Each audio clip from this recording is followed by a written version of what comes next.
Yo, welcome back to the BST4 channel. Witness what's going on, what is happening. We're going to be working on the Maverick. Nothing major, I just got to put these shocks on. I've been bull crapping for like months. Well, the shocks finally came in.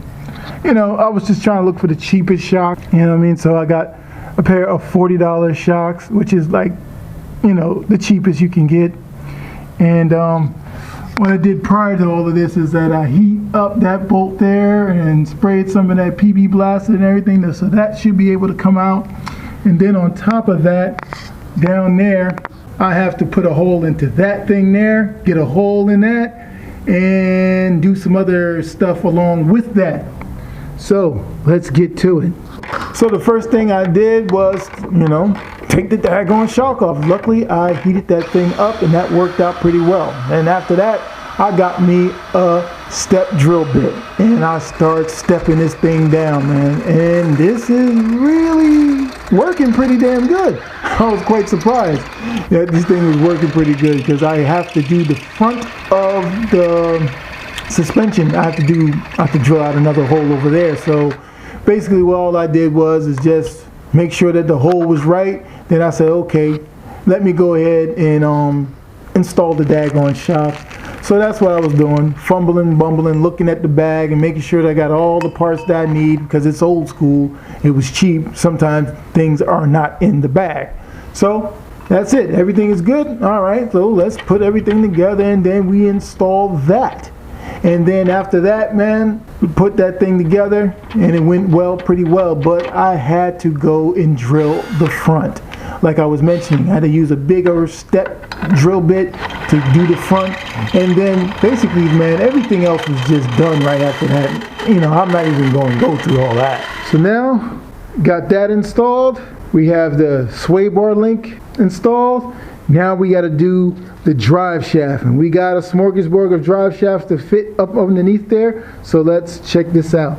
Now we can go ahead and work on the drive shaft. Here's the deal. This thing almost fits, almost, but this has to be out somewhere around that much. So we're gonna have to take a little bit off of the drive shaft. How much? I do not know at the moment, but we're gonna take a little bit at a time. And then also too, we have to go ahead and with the end part of it, that end part, we have to finagle that so we can be able to put it back into the shaft. Yeah, man, we're gonna cut this thing. First, we gotta do some prep work. Now I gotta take that counterweight or the weight off that drive shaft. And then right after that, I have to grind the welds that connect the pipe to the rear flange or yoke or whatever you wanna call it. And then we have to put it in a vise. Real light. This is what we're gonna be doing using a pipe cutter. You can't get no straighter than that with a pipe cutter. With hand tools anyway. PB Blaster for the cutting agent to lubricate it while it goes round and round. Keep that blade nice. Took me a minute to get that blade. That blade costs like 14 bucks. We need to be able to separate this thing from this rear yoke from this part here, but that's going to be technical, but we'll get to that. I think this is the shortest, or because, you know, I can't really get there. I didn't want to cut into that. That's why I was scared, so I did it out a little bit longer than what it should be, but let's get to cutting. And it's really kind of simple, man. You just turn this mug around and around and around, and then you spray some lubricant and then you turn it around and around. That's really it. But I found out this is the best method for cutting pipes for me. It works out so daggone good, it's scary. You gotta really check out how straight this stuff is once it cuts, man. All right, see? Or I didn't want to cut into that ridge right there, so now what I have to do is I have to make slits right around here, all around there, and kind of peel it back. Got to use a chisel and everything to do that. So let's get to that right now. You cut a slit further up and you kind of see where you need to kind of go, and you just keep going. Just keep going, man, and just keep cutting. That's all I was doing. But I was watching the blade and see what it does, man. I mean, you know, you get it to a point where you start to bang it now. You make it like into a flower. You just bang it around, bang it around, bang it around, bang it around, and that's really it. That's simple. And then right there you can see where the welds start. All you want is that lip. Now you kind of got an idea of where everything begins and ends. You just keep working around that, get a chisel and start banging it. Just use that flapper wheel, go around it, just how we did the welds to get it off the drive shaft a little bit. Same thing we're going to do. I'm just going to go around and around and around, and hopefully it can just fit on the drive shaft, and then size this thing up a little bit, see what we got. Well, it's about as close as I can get it. So, and you kind of hammer it on. I'm not going to weld it. I'm definitely going to take it to the drive shaft shop for them to balance it and all of that stuff, but this is just a rough draft. Save a few coins. I mean, I can do it, and it probably will work for a very long time, but we're going to do it right. So we just want to, you know, save a few coins. So I'm going to bang this thing in, and we're going to test fit it and see what we got. We got a couple of issues, and it's going to be these here. These are not the same size. They shouldn't be the same size anyway. You know? See, this size here is for this one here. And then when you go to this one, it's not the same size. It's because the 8.8 rear shares, well, the one that's in there is from Explorer, so you definitely got to get an Explorer rear yoke to convert over to your stuff there. Now, there's a lot more other issues, and I'm going to explain this once I take this apart. You got to know which one you're swapping over. See, now, some have 1210, 1310, 1330, 1350. 1350 is for the high performance big giant trucks. That's the ones you need in your high performance vehicle for the torque. Now, I think this one here and the ones I have is 1310. So the Ford Explorer, I think, takes a 1310 if I'm not mistaken, and the 1330 will be a Crown Victoria. The width, the length, the size of the caps, like these caps here, they all vary. You just got to know which one it is. Now, more likely now, my 1310, I don't know. I'm just trying to let y'all know that if you're doing it, make sure you figure that goddamn thing out, whatever you got. Because sometimes they change them. You know, you take this drive shaft out of a certain car and they say, hey, that one fits this one and this one is that one, and you don't know what they really put in there. They put in there what fits. So you just got to know what size you have. Alright, what I'm going to do is tell you guys, do not try this at home. Man, because you're going to be playing with a lot of stuff. See, now, that's the size we got on the newfound flange that we have here. Now we are good, which is strange, but we're good. I just put back the old stuff because I had some new stuff laying around. It just didn't work out, as you can see, in many different forms. I mean, heights, widths, depths. It's all crazy and all the same. I mean, look at here. I am damn near an expert at this right about now, just within those 3 hours. Hopefully this is it. Now we can bang on the drive shaft and check it out. Now, you see the end all the way over there? If I could bang it all the way to the base or a little bit closer, it'll be perfect. Because I have enough that this thing can slide in and slide out. It's really, really perfect. The only thing I need to do is give it just a little bit more, you know, bang it down just a little bit more. Just, you know, it just needs just a little bit more to go down, and that thing will be perfect. They can weld that thing up, balance it, and everything. To be honest with you, man, I'm kind of proud of that daggone drive shaft. It works. It will work. I just have to get it finalized. Basically beat down a little bit further down, weld it, and balance it. And that's why I'm going to take it to the drive shaft shop. We did the shocks, we got the drive shaft, we did that. Now let's go check out my boy, because I have to drop off a welder for him because he started the build on this Harley that we went and we've got it inspected because it was a salvage bike. We thought the bike wasn't going to pass because the guy was just giving us a runaround with the paperwork and everything, but it all worked out. Dropped it off. Now he's starting to tear it down and start putting the bagger setup on the bike. So let's go ahead over there and check out and see what he has done to the bike and just yap a little bit. It's coming along pretty daggone nice though, man. Look at that thing. You bought it from Heckle and Jekyll.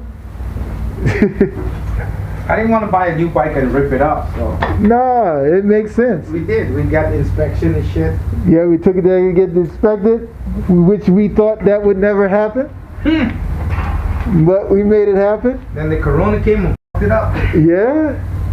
I didn't get the paper, but I just got to go get the title. Right. No, you got the most important part. But this is I sold this one. I told you, right? Yeah. Did you fix the leak? Yeah, I fixed that. Oh, the fuel injected where it connects. I don't know. It just cracked suddenly. Wow. But I went and you can't get one, so I fixed it. Just fix it and send it out. Yeah. He's supposed to come pick it up today. I don't know where he is. Yeah, this is nice. This could have been yours, $8,000. I would have bought that. Yeah, this shit is sweet too. This motherfucker. But I got too much bikes. Fuck, I got 2 bicycles, 3 motorcycles, 2 cars. Yeah. Come on to do with all that. I rode that one from out here to there. That's it. Yeah, that's pretty far. I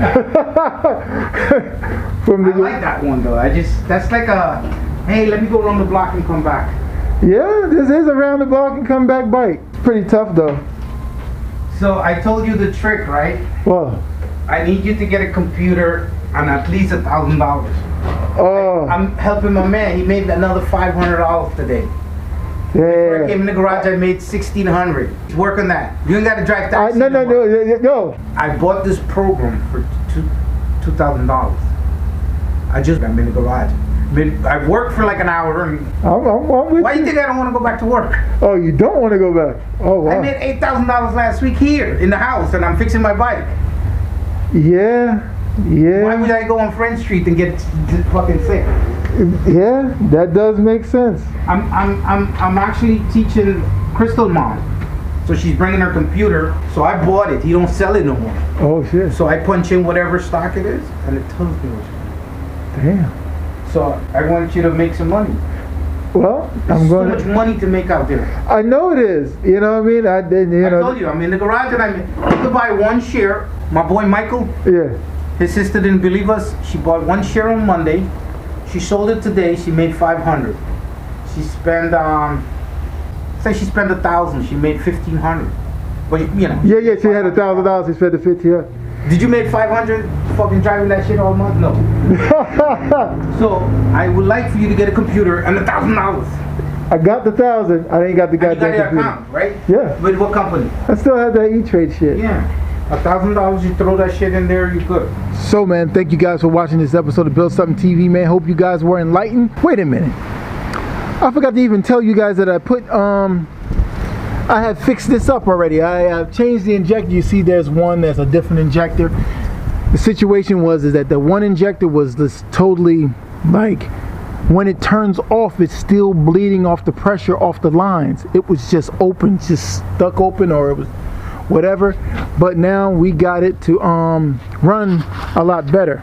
Let's see if this thing will crank up for you guys. I forgot to even let you guys listen to it. I'm gonna let it warm up for a little bit. And see this thing. Where the heck is the keys at? This thing is almost ready.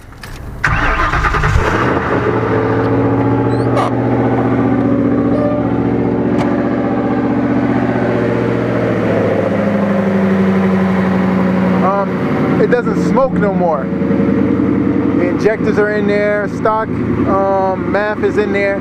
It doesn't smoke. I can still smell it's rich. That's how it's supposed to smell. It's supposed to smell rich, but don't look rich. Like, it was like clouds of smoke.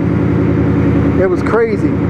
But the response on the engine now is ridiculous. I'm gonna let it run for a little bit, you know, let it circulate a little something.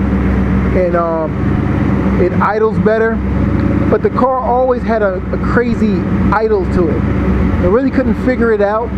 I thought it was injectors and everything, but it runs a lot better. You know, I just can't wait for this thing to really go out there. Oh, and I fixed the exhaust too. Dang it. I don't know if you guys can see it. Yeah, that little, you know, I use that little thing, man. That thing works wonders. I should have used that from the jump, but it was so expensive when the first time I was doing this. It was real expensive, but it's good. So let me see if it's a little ready to give a little rev.